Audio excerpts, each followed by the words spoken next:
بزار اور ترمذی میں حضرت عبداللہ ابن مسعود سے نبی صلی اللہ علیہ وسلم کا یہ ارشاد نقل ہوا ہے، ان المرأۃ عورۃ، عورت چھپا کر رکھنے کی چیز ہے۔ ان المرأۃ عورۃ فاذا خرجت، جب وہ گھر سے نکلتی ہے، استشرفها شیطان، اب شیطان جو ہے اس کو تاب میں رکھتا ہے۔ واقرب ما تکون بروحۃ ربها وهي فی قعر بیتها، وہ اپنے رب کی رحمت سے قریب ترین ہوتی ہے جبکہ اپنے گھر کے بھی کسی اندرونی حصے۔ اسی لیے فرمایا مردوں کے لیے مسجد میں نماز افضل 28 گنا، اور عورت کے لیے گھر کی نماز مسجد سے افضل، گھر کے صحن کی مسجد سے افضل، دالان کی صحن سے افضل، کمرے میں اس سے افضل، اور کمرے کی کوئی بغلی کوٹھڑی ہے تو اس میں سب سے افضل۔ یہ احادیث نبی اکرم۔ عبداللہ ابن احمد ابن حنبل نے زوائد الزہد میں اور ابن ابی شیبہ نے ابن سعد نے اپنی کتابوں میں مسروق کی روایت نقل کی ہے کہ حضرت عائشہ جب تلاوت قرآن کرتے ہوئے اس آیت پر پہنچتی تھی وَقَرْنَ فِي بُيُوتِكُنَّ، تو بے اختیار رو پڑتی، قرآن کہتے ہیں اپنے گھروں میں رہو۔ حضرت عائشہ نے شہادت عثمان کے بعد باہر نکل کر لشکر کی تیار، پھر ساری عمر افسوس تھا کہ میں نے غلط۔ حافظ ابو بکر بزار حضرت انس سے روایت کرتے ہیں کہ عورتوں نے حضور سے عرض کیا کہ ساری فضیلت تو مرد لوٹ کے لے گئے، وہ جہاد کرتے ہیں، خدا کی راہ میں بڑے بڑے کام کرتے ہیں، ہم کیا عمل کریں کہ ہمیں بھی مجاہدین کے برابر اجر مل سکے؟ جواب میں آپ نے فرمایا من قعدت منکن فی بیتہا فإنها تدرک عمل المجاہدین، تم میں سے جو شخص اپنے گھر میں بیٹھی رہے گی وہ مجاہدین کا اجر حاصل کر۔ یہ ایک ہوا کا رخ ہے، بتایا جا رہا ہے، یہ نظام ہے جس کو اس شکل میں دیا جا رہا ہے۔ اب آئیے سورہ نور کی طرف۔ یا ایھا الذین آمنوا لا تدخلوا بیوتا غیر بیوتکم حتی تستأنسوا وتسلموا علی اہلها ذالکم خیر لکم لعلکم تذکرون۔ اہل ایمان مت ہرگز مت داخل ہو اپنے گھروں کے علاوہ کسی اور گھر میں جب تک کہ تم ان کے ساتھ مانوس نہ ہو جاؤ، اذن نہ لے لو، ان پر سلام نہ کرو، یہی تمہارے لیے خیر ہے۔ اس کے بعد تفصیل آئی ہے، اس میں میں اس وقت نہیں جا رہا۔ اور جو لوگ اس پر عمل نہیں کرتے ان کے بارے میں قرآن مجید کیا کچھ حضور کیا کچھ فرما رہے ہیں، یہ آپ سن لیجیے، بہت سخت احکام۔ عن ابی ہریرہ رضی اللہ عنہ ان رسول اللہ صلی اللہ علیہ وسلم قال لو ان امرا اطلع عليك بغیر اذن فخذفته بحشاة ففقعت عینه ما كان عليك من جناح، متفق علیہ، بخاری اور مسلم دونوں کی۔ اگر کوئی شخص تمہارے گھر میں بغیر اجازت کے داخل ہو جائے اور تم اس کی سزا کے طور پر اس پر کنکریاں پھینکو اور اس کی آنکھ پھوٹ جائے کنکری سے، تو تم پر کوئی گناہ نہیں۔ بغیر اجازت کے گھر میں آ گیا ہے، بغیر اذن کے، بغیر استئذان کے کنکریاں مارو اور کنکری سے آنکھ پھوٹ جائے، فما كان عليك من جناح، کوئی حرج نہیں۔ اب آ رہی ہے اصل آیت، قل للمؤمنین یغضوا من ابصارهم ويحفظوا فروجهم ذلك ازكى لهم ان الله خبير ما يصنعون وَقُلْ لِلْمُؤْمِنَاتِ يَغْضُضْنَ مِنْ أَبْصَارِهِنَّ وَيَحْفَظْنَ فُرُوجَهُنَّ وَلَا يُبْدِينَ زِينَتَهُنَّ إِلَّا مَا ظَهَرَ مِنْهَا وَلْيَضْرِبْنَ بِخُمُرِهِنَّ عَلَى جُيُوبِهِنَّ وَلَا يُبْدِينَ زِينَتَهُنَّ إِلَّا لِبُعُولَتِهِنَّ أَوْ آبَائِهِنَّ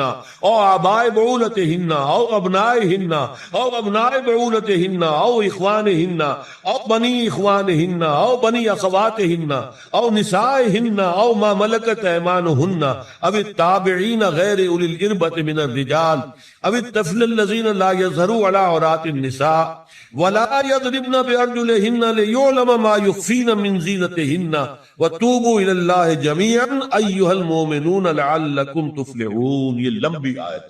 اہل ایمان، اے نبی کہہ دیجئے اہل ایمان مردوں سے اپنی نگاہیں نیچی رکھا کریں اور اپنی شرمگاہوں کی حفاظت، یہی ان کے لیے زیادہ پاکیزہ عمل ہے۔ ان اللہ خبیر بما یصنعون، اور جو کچھ وہ کر رہے اللہ اس سے واقف۔ وَقُلْ لِلْمُؤْمِنَاتِ یغضضن مِنْ أَبْصَارِهِنَّ، اور مومن عورتوں سے بھی کہہ دیجئے کہ وہ اپنی نگاہیں جو ہے نیچی رکھا کریں، وَيَحْفَظْنَ فُرُوجَهُنَّ، اپنی شرمگاہوں کی حفاظت کریں، وَلَا يُبْدِينَ زِينَتَهُنَّ إِلَّا مَا ظَهَرَ مِنْهَا، اور اپنی زینت کو ظاہر نہ کیا کریں سوائے اس کے کہ جو بالکل ظاہر ہو جائے۔ قُلْ لِلْمُؤْمِنِينَ يَغُضُّوا مِنْ أَبْصَارِهِمْ وَيَحْفَظُوا فُرُوجَهُمْ ذَلِكَ أَزْكَىٰ لَهُمْ ان اللہ خبیر بما یصنعون۔ نوٹ کر لیجئے کہ یہ کہاں ہو رہا ہے؟ گھر میں داخلے کے بعد، گھر میں داخلہ اجازت سے، اور داخلہ ہوگا صرف محرموں کا، گھر کے اندر جو ہے وہ نامحرم تو نہیں آئے گا۔ یہ میں آگے بیان کر رہا ہوں۔ وَقُلْ لِلْمُؤْمِنَاتِ يَغْضُضْنَ مِنْ أَبْصَارِهِنَّ وَيَحْفَظْنَ مِنْ فُرُوجِهِنَّ، اور کہہ دیجئے مومن عورتوں سے بھی کہ وہ بھی اپنی نگاہیں جھکا کر رکھیں اور اپنی شرمگاہوں کی حفاظت کریں. وَلَا يُبْدِينَ زِينَتَهُنَّ إِلَّا مَا ظَهَرَ مِنْهَا. محرموں سے پردہ کیا ہے؟ محرموں سے اس کا نام ستر ہے.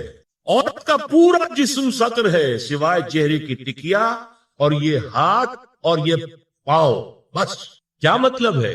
بھائی بھی نہیں دیکھ سکتا بہن کے جسم کا کوئی اور حصہ، باپ بھی نہیں دیکھ سکتا بیٹی کے جسم کا کوئی حصہ. یہ ستر ہے. ستر محرموں سے پردہ ہے.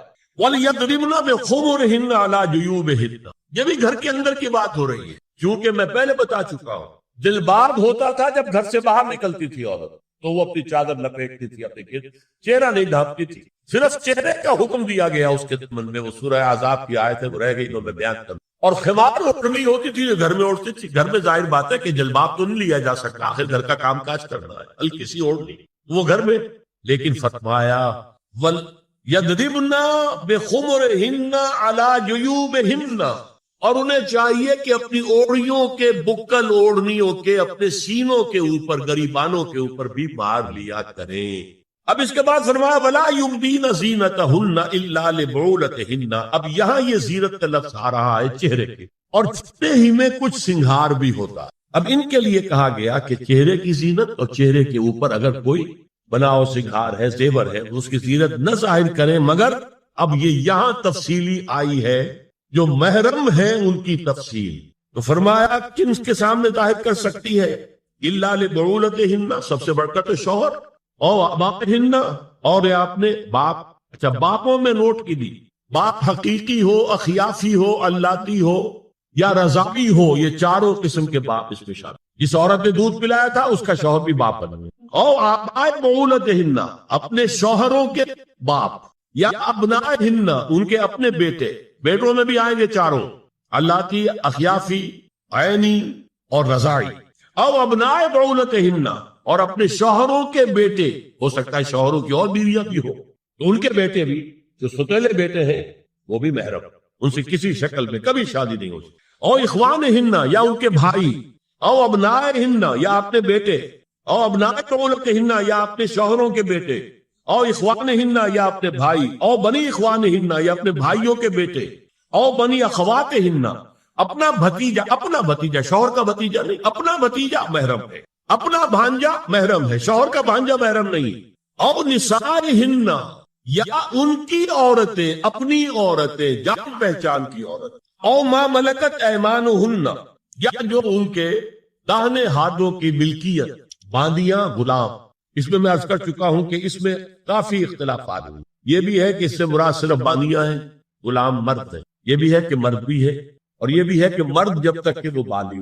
لیکن میں اس بحث میں یہاں نہیں جانا چاہتا، یہ پھر فقہ کی بحث ہو جائے. اب التابعین غیر اولی الارباح، کچھ ایسے لوگ بھی ہوتے ہیں، کوئی کسی کے گھر میں تو اندھا آدمی رہ رہا ہے، یا کوئی اور کسی وجہ سے کوئی مریض ہے، اسے آپ نے پناہ دے رکھی ہے، انہیں عورتوں سے کوئی سروکار نہیں. اب الطفل الذین لم یظہروا علی عورات النساء، یا وہ بچے کہ جن پر ابھی عورتوں کے پوشیدہ حالات واضح نہیں ہے، پتہ ہی نہیں ہے انہیں، ابھی انہیں جنس کا کوئی احساس ہی نہیں. یہ ہے فہرست کے جو دی گئی ہے کہ جن کے سامنے عورت کھلے چہرے کے ساتھ اور اپنی جو اضافی زینت بھی ہو، کوئی زیور وغیرہ یا کوئی بھی سرما وغیرہ ڈالا ہوا ہے یا کوئی سرخی کو لگائی ہے باپ، اس کے ساتھ آ سکتی ہے.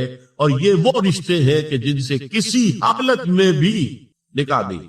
آگے سنیے، وَلَا يَضْرِبْنَ بِأَرْجُلِهِنَّ لِيُعْلَمَ مَا يُخْفِينَ مِنْ زِينَتِهِنَّ، اور چلتے ہوئے اپنے پاؤں زور سے نہ مارے کہ ان کی زینت ظاہر ہو جائے. اگر کوئی پازیب پہنی ہوئی ہے، کوئی جھنجھنو وغیرہ ہے، تو اب اگر پاؤں مار کر چلے گی تو خامخواہ ذہن جائے گا بیٹھے ہوئے کا کہ تو خاتون. یہاں تک اس کے علاوہ یہ بھی ہے، تعطر کے بارے میں فرمایا ہے کہ اگر عطر لگا کر کوئی عورت گھر سے نکلی ہے، اذا استعارت المرأة فمرت على القوم ليجدوا ريحها فهي كذا وكذا قال قولا شديدا.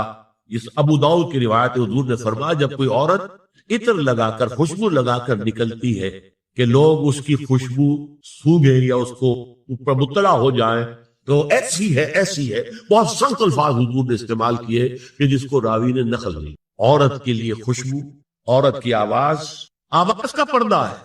اب دیکھیے کس حد تک نماز میں اس وقت عورتیں بھی شریک ہوتی، اگرچہ حضور نے فرمایا مردوں کی صف بہترین سب سے آگے والی ہے اور سب سے بری صف سب سے پیچھے ہے، کیونکہ اس کے پیچھے پھر عورتوں کی صف ہوتی تھی، اور عورتوں کے لیے سب سے اچھی صف سب سے پچھلی والی ہے اور سب سے بری سب سے آگے والی ہے۔ سب سے آگے والوں کے سامنے پھر مرد ہوتے تھے، ان کی پشت ہوتی۔ تو اسی طریقے سے اگر غلطی کی ہے تو مرد جو ہے کہے گا سبحان اللہ، امام سے غلطی ہو گئی ہے، مرد کیا کہے گا؟ سبحان اللہ۔ عورت کیا کرے گی؟ اپنے ایک ہاتھ کے پشت پر اپنا ہاتھ مارے گی، اپنی آواز نہیں نکالنی۔ عباس کا پردہ، چھونے کا پردہ یہاں تک ہے کہ حضور نے کبھی کسی عورت سے ہاتھ نہیں ملایا، اور آپ جب بیعت بھی لیتے تھے تو بس زبانی الفاظ کہلوائے اور کہا ٹھیک ہے بیعت ہو گئی، یا ایک کپڑا پکڑا، اس کا ایک سرا اپنے ہاتھ میں دوسرا سرا خاتون کے ہاتھ، یا ایک تشت کے اندر پانی بھرا، اس میں ایک طرف اس نے انگلیاں ڈال لی اور ایک طرف، لیکن مسافت لا اسافر النساء۔ ایک دفعہ ہوا بھی کہ بعض خواتین نے جب بیعت کی ہے تو پھر انہوں نے ہاتھ آگے بڑھایا مسافر کے لیے، حضور نے فرمایا انی لا اسافر النساء، میں عورتوں سے مسافرہ نہیں کرتا۔ یا ایھا النبی قل لازواجک وبناتک ونساء المؤمنین یدنین علیہن من جلابیبہن ذلک ادنی ان یعرفن فلا یؤذین وکان اللہ غفورا رحیما۔ اے نبی صلی اللہ علیہ وسلم کہہ دیجئے اپنی بیٹیوں سے اور اپنی بیویوں سے اور مسلمانوں کی خواتین سے۔ اب دیکھیے یہ سورہ احزاب ہی میں ہو رہا ہے، شروع میں یا نساء نبی سے بات کریں، استیزان بھی صرف نبی کے گھر میں داخل نہ ہو اذن کے بغیر، آگے چل کر سورہ احزاب ہی میں عام بھی کر دیا، قل لازواجک وبناتک ونساء المؤمنین، کہہ دیجئے اپنی بیویوں سے، اپنی بیٹیوں سے اور اہل ایمان کی خواتین سے، یدنین علیہن من جلابیبہن، کہ وہ اپنے چہروں کے اوپر اپنی جلباب کو لٹکا لیا کرے، چہرہ چھپ جائے۔ اب اس کی تفسیر میں چاہتا ہوں کہ آپ کو جو مختلف مفسرین نے کی ہے